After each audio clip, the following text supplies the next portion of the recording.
Live from the Business Radio X studio inside Renaissance Bank, the bank that specializes in understanding you. It's time for North Fulton Business Radio.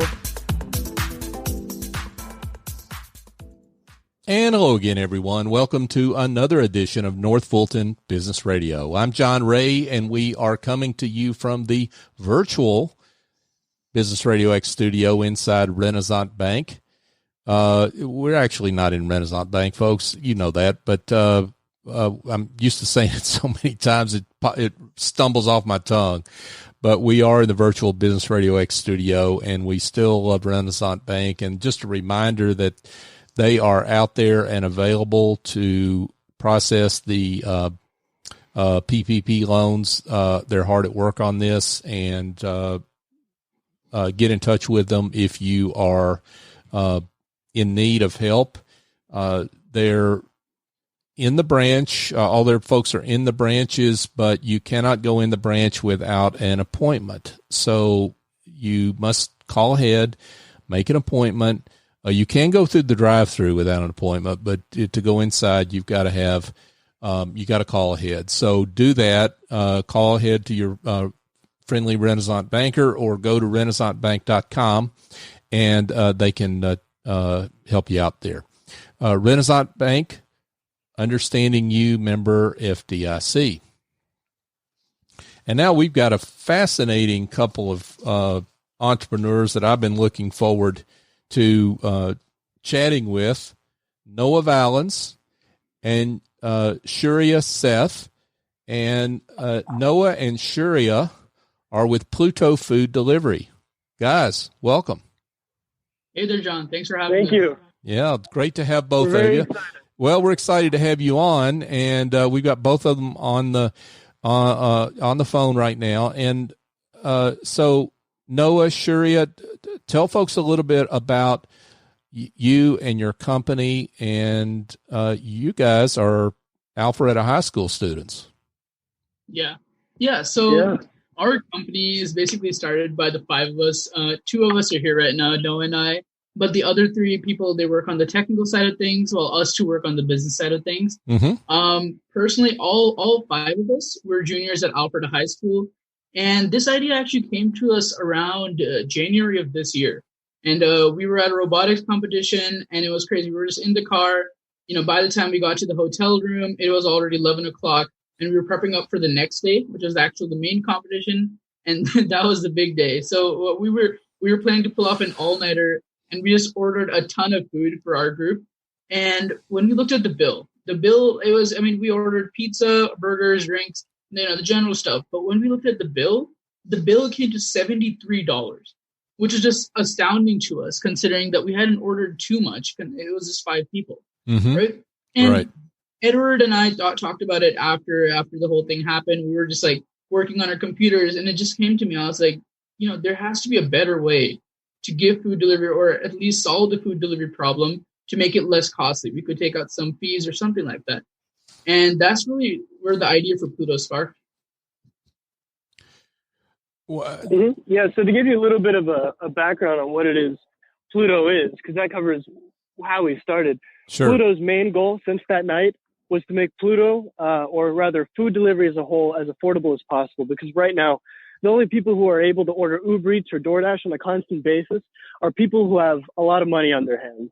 And given how incredible this technology is and how much it could revolutionize our communities, especially during a time like this where COVID has had us all at home, food delivery is more important than ever. And if it was more affordable for people, I think we'd see a lot more restaurants afloat right now than what currently are, just because of how accessible it would have been to be able to support them.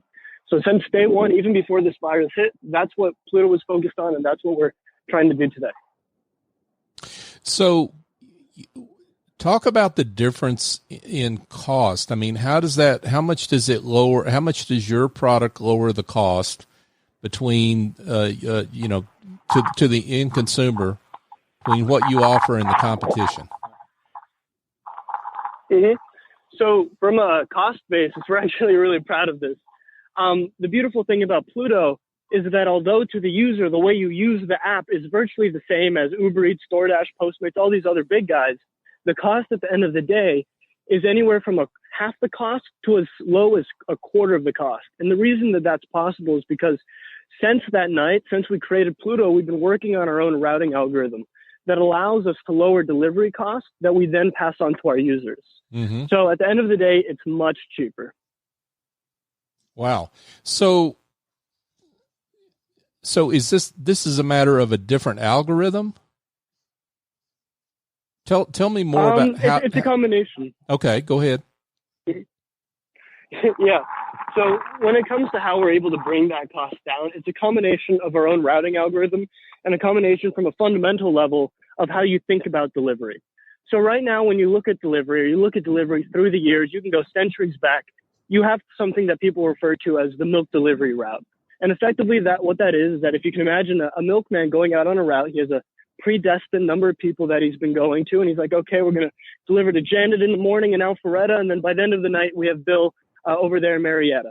And he has all those stops planned out. Everything's good. And for years, for decades even, that delivery route, which was also used on newspaper routes, that worked fine.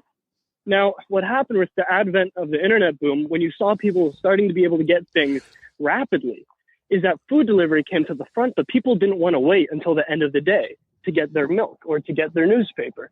They needed everything quickly. And what you saw people do was try to apply the milk delivery route on a shorter basis. It's like, okay, maybe we can't deliver to 30 people because by the time we hit number 30, it's going to be the end of the day, but maybe we can deliver to 5 people and then we can get Bill, the normally last one, we can get him halfway in the day. And that worked for a little bit. But what ended up happening is that people wanted to be able to order different things at different times to different locations. You're moving around. Maybe you're at your business one day and you want lunch, and maybe you're at home with your kids and you want to get dinner. Now, the problem is with the milk delivery route, obviously, is that it's not able to account for that. If you get something at dinner, it's not going to be able to say, oh, halfway through the route, we can't change it up. And if the reason for that is that if they try to go deliver to you at a different place, then it messes up everybody else who would have been able to get their food immediately afterwards. So what we've done is taken the pretty, I mean, if you look at what these big players like Uber Eats and DoorDash have implemented, it seems like something that was supposed to be a temporary fix. What they did was like, listen, if we can't have one guy deliver all these things, we're going to have one guy deliver one thing, and then we're going to put the entire delivery cost onto the end user. Because at the end of the day, it's like you have to pay the driver the amount that he's supposed to get paid, and you cannot cut their hours, right? You want to make sure you have a good employee base, that you're an ethical business.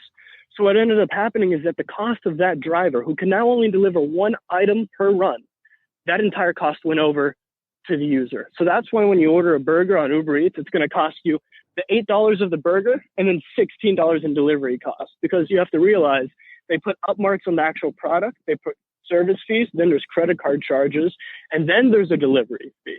Right. So that's why it's so expensive on Uber Eats, right? Now, Shourya can talk to you more in depth about what we've done to change that, but effectively what we've done is that we have optimized the route, the original milkman route, where that one guy was able to pick up, drop off 5, 6, 7 people. Mm-hmm. We've been able to bring that back by optimizing everything. So that was one, looking at the original problem. How could we fix it? Why is it this expensive? And two, creating technology that allows us to work around it, to work better at it, a different approach. Gotcha. I'm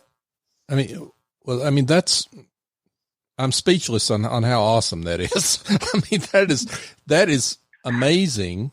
So you have your 5 Alpharetta High School students that have done this. Yes. Okay. Mm-hmm.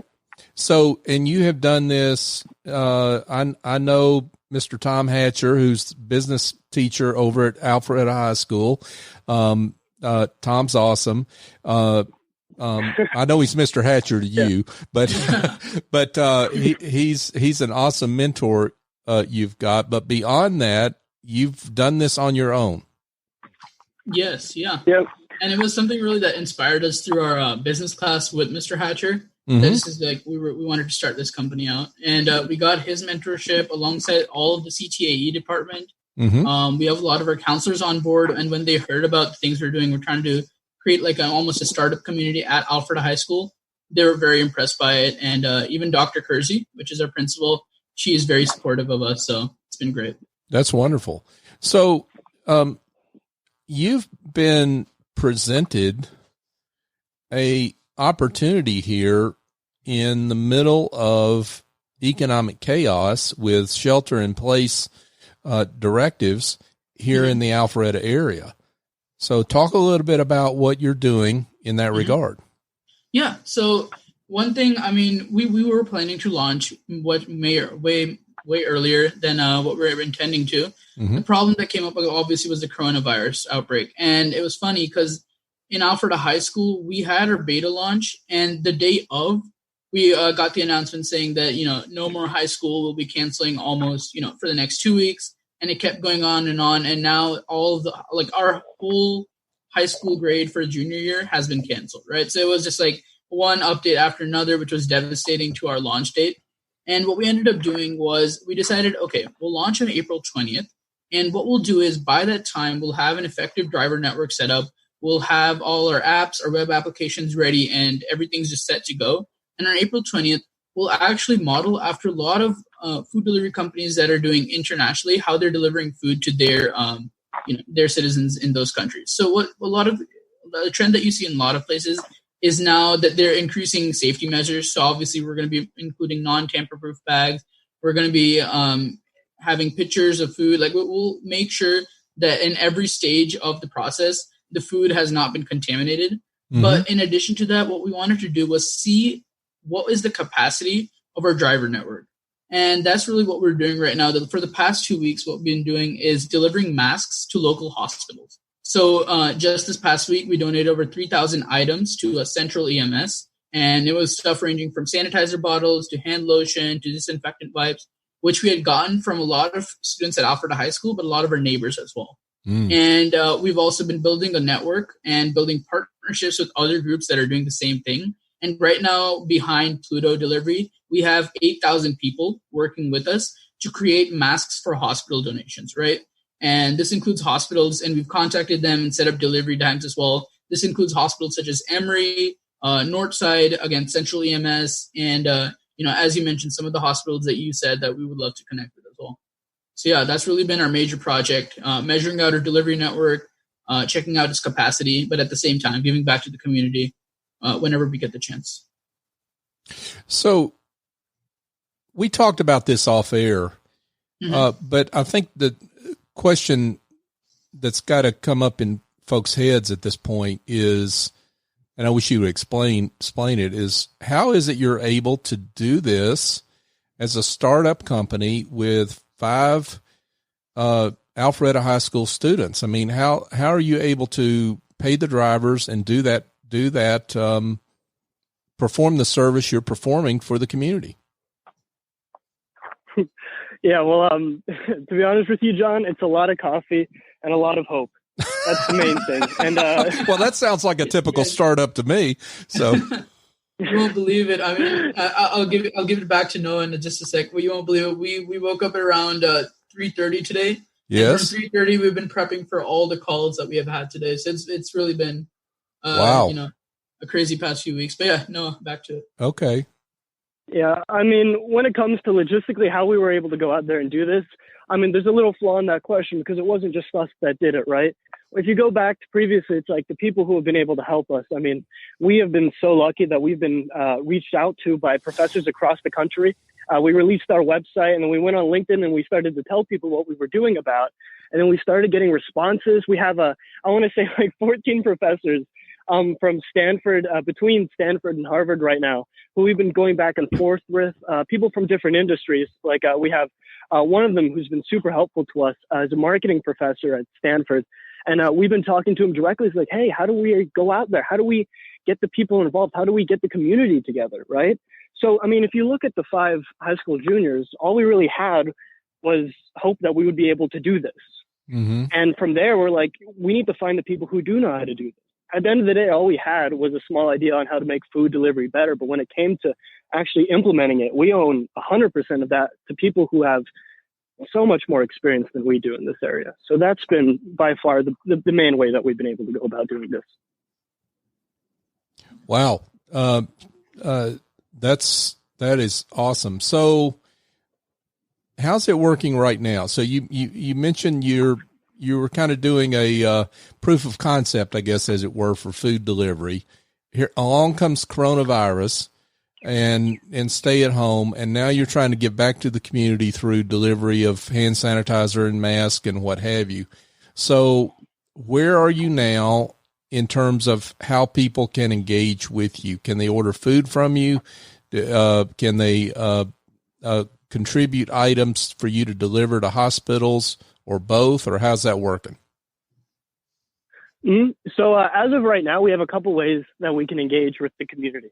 So the main one, of course, like as we mentioned, if anybody out there has any PPE donations, and that could be anywhere from N95 masks to gowns to small hand sanitizers you may have in your bags from years ago, whatever it may be, we do have a list on our website, Pluto Delivery. You can visit it. And if you have any of those items, you can sign up on the website, and we'll be more than happy to come to your place, safely pick it up, and then donate it to a local hospital. So that's what we're doing right now to test our logistics and give back to the community. But as of the 20th of April, this month, we're going to be launching our full food delivery service here in North Fulton. So that's going to cover Alpharetta, and we also do want to touch a little bit into the metro Atlanta area because they're hurting a lot right now. Obviously, they need as much help as possible given that majority of cases are happening over there.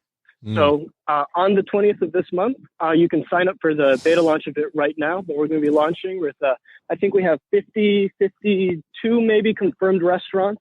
So all your favorite places. And the beautiful thing about it is that they're all local. We wanted to make sure we didn't get any chains on this. As much as we want to support our local franchisors, the people who are hurting the most right now with the smallest lines of credit are the local people. And we've seen their business get shuttered. I mean, yesterday we got a call from this local cafe over here. It's one of my favorite French cafes. We were talking to them, and they were telling me about how they had to split wages to one person for 10-hour shift. She covered the entire 10-hour shift going around. And she made such a small amount of money. It hurt my heart to hear that. And that's happening in so many different places right now. And a lot of them aren't even that lucky to be able to have enough money to stay open for that day. So starting the 20th, we're going to be launching with all local retailers. You'll be able to go on the app. Once you sign up on the website, we'll send you a link so you can download the app, and you'll be able to order from your local businesses. And we'll deliver to you absolutely zero upmark on that price. We're only charging the restaurant whatever it costs for gas and to pay our drivers. We're making zero profit on this right now. But the important part is that those people will be able to get up and operational. Yeah, and a small thing I'd like to add on to that as well is that we actually got into a call with the mayor right after an ABA meeting today. And we talked to us about how the restaurants, essentially what the economic plan was behind the restaurants. And they would love to add what we are doing to their economic plan itself. And he's going to get his economic development manager, Matthew A. Thomas, with us on a call as well pretty soon. So that's something that we're also working on. Awesome. That's terrific. Yeah. Matt is a very helpful guy, so he will be good for you to connect with for sure. So folks can download the app. How do they do that? Yeah. So right now our team is working on getting the app out. One thing that has been happening is that the app review committees are taking a bit longer to get the app back to us. So usually the process is that we submit it to them through their website, and the app review committees look at it, and if it matches their standards, especially for Apple since it has higher standards, if it matches their standards, they come back to us with an email confirming that the app is on their store. But right now it's been taking a bit longer because a lot of employees are working from home. So we are in the process of that, and they should be out before the 20th for sure. Awesome. So, and in terms of contributions, let's make sure people understand what you're taking to contribute. And I mean, I guess the question also would be, if I order dinner, let's say, and I've got something to contribute, I can just hand that over to the driver when they deliver the food. Mm-hmm. Yep. Is that correct? 100%. Okay. So what kind of items are you taking for donations? Yep. So we have a full list live on our website right now. Okay. But a few of those would be disinfectant wipes, bleach bottles. I know a lot of people have those Clorox wipes, Clorox bottles from whenever you're cleaning around the house. And here's the beautiful part. They don't need to be closed. So a lot of people, I get these calls, it's like, hey, we have these things, but they're open. I've already used 2-3 wipes, or maybe there's only 2-3 left. And what I tell them is like, listen, we've gotten in contact with these hospitals. We know what they need, and they need that item. And we've already talked to them. They don't care if it's open, if it's been previously used, as long as it's not a thermometer or a mask or a gown. Everything else, it can be open packaged. So any of those items, either you can go on the hospital side of the website. When you go, there's 2 buttons, one for food delivery, one for hospital. And on the hospital side, you can sign up for our donation route. Or if you're ordering food from the food donation side of things, once it's going to launch on the 20th, you'll have the option when you're at checkout to say, hey, I want to be able to give you guys this donation on the way there. And our drivers, they sanitize things. Your food is sanitized the same way that these medical supplies are sanitized. So there's really no safety hazard there once you drop it off to them. Well, this is awesome. So you tell folks, where do your drivers come from? Yeah. So this is one of the questions a lot of people in Alpharetta High School also had. Considering a lot of high schools right now, they want to take extra security measures because of the incidents that have been happening at high schools, elementary schools, middle schools. And one of the questions that our principal also had for our service was the same one that you have. So what we're doing essentially is getting drivers from Uber Black and Uber Select specifically. We want to make sure that they have the highest performance and highest etiquette when it comes to handling with our customers. And we're essentially making sure that in addition to that, since they have gone through industry background checks, we use the same ones that Uber does, but at the same time, we use additional ones to make sure that, they have no criminal records or no mishaps during driving. And one of the things, there are great Uber drivers that you want to have on your team, but you also told me when we were prepping for this interview, you told me that there's some not so good Uber and other kind of drivers, right? So when it comes to drivers, yeah, go ahead. I'm sorry. Go ahead. I know we've been ping ponging here a little bit. That's okay. So when it comes to our drive team, we are very careful when it comes to who's allowed to join and who isn't, because what you're seeing right now, as unfortunate as it is, a lot of people are losing their jobs from a lot of different industries. So you're seeing these people go into Uber, going into Lyft, going into a number of other ride-sharing services. And, they're desperate. They're like, hey, I've got bills to pay, which is 100% understandable. But what you see happen a lot, and I know New York Times actually reported on this just a couple of days ago, is that you're seeing a lot of these drivers coming to work sick. So they're driving people around. It's like one of those people could have had corona. Now they're showing symptoms. And like, listen, obviously I don't want to be doing this, but I don't have a job anymore right now. I need to be able to do these rides. So what we do when we bring these people on board is that we go through a number of different things.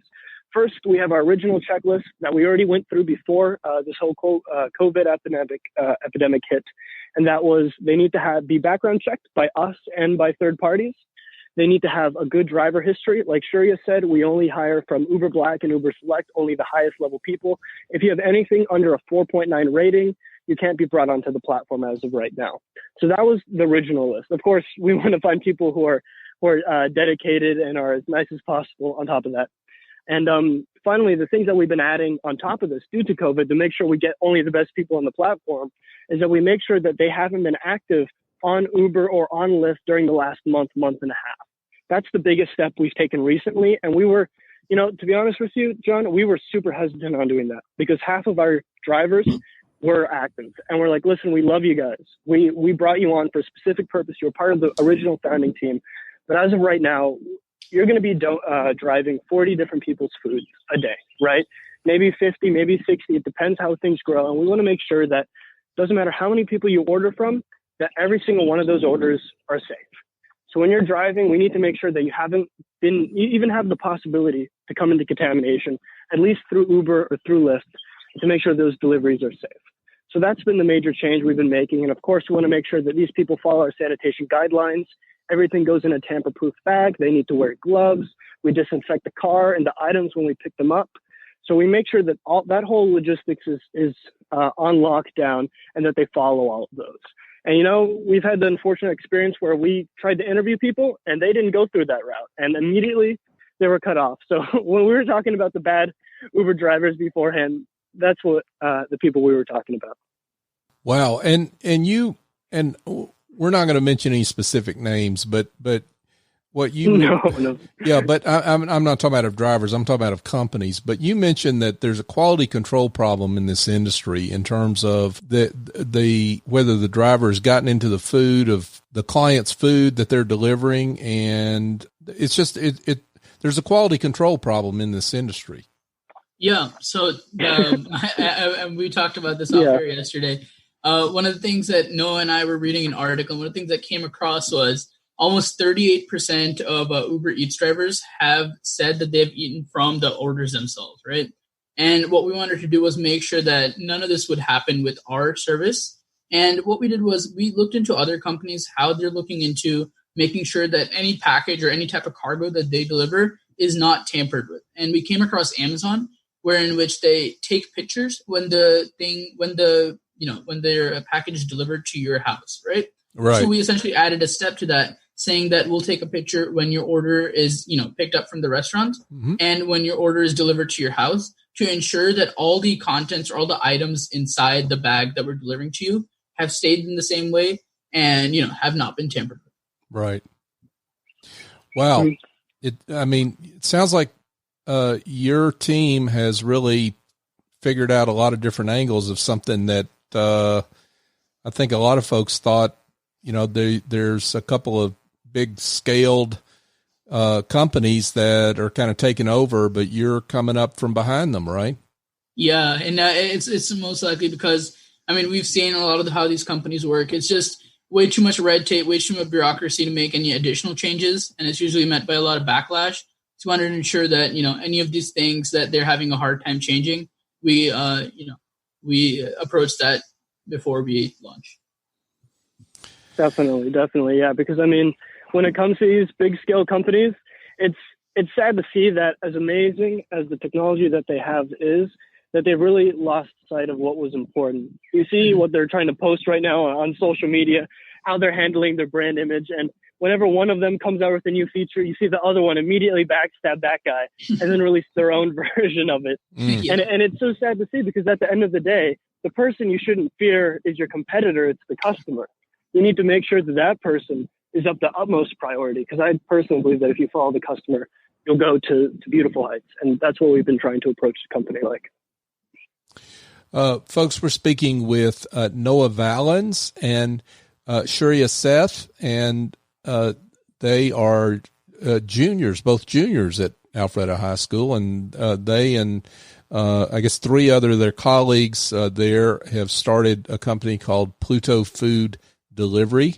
And guys, this has been great, and I've been excited about getting you on this show and getting more exposure for you and allowing you to widen how you're helping people. So congratulations on the way you're thinking. Thank you. Thank you, John. We really appreciate it. Yeah, this has been awesome. So, but before we let you go, for those that do want to be in touch, let's we've already mentioned the website, but let's do it again and tell everybody how they can get the app and review that real quickly one more time. Mm-hmm. Sure. So right now, if you want to visit our website, sign up to either donate or join the food delivery that launches this month on the 20th, you can visit us at Pluto.Delivery. Instead of .com, it's .delivery.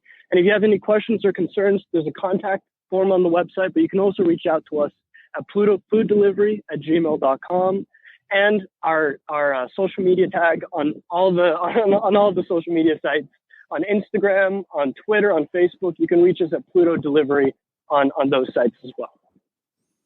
Awesome. Shourya Seth and Noah Valens. Guys, thanks for being with us and congratulations. Thank you, John. Thank you.